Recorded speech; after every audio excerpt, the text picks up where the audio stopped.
వార్తలకు తిరిగి స్వాగతం. భారత సైన్యానికి నిజామాబాద్ కాంగ్రెస్ శ్రేణులు సంఘీభావం తెలిపాయి. జిల్లా కేంద్రంలోని అంబేద్కర్ విగ్రహం వద్ద కాంగ్రెస్ కార్యకర్తలు సైన్యానికి మద్దతుగా నినాదాలు చేశారు. ఈ సందర్భంగా ప్రభుత్వ సలహాదారు షబీర్ అలీ పహల్గాం ఉగ్ర దాడిలో మరణించిన అమాయకులకు ఘన నివాళులర్పించారు.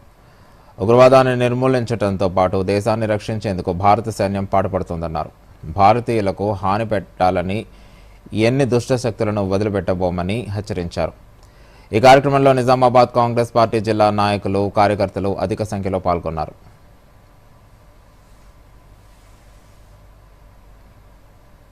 ఈరోజు Indian army Pakistan terrorist Addala మీద 9 వాళ్ళ అడ్డాల మీద ఎయిర్ స్ట్రైక్ చేసి ఆ 9 టెర్రరిస్ట్ ట్రైనింగ్ సెంటర్స్కు ధ్వంసం చేసినందుకు మేము ఇండియన్ ఆర్మీకి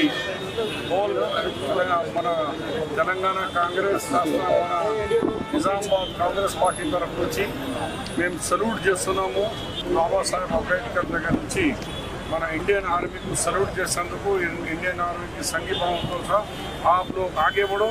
कांग्रेस पार्टी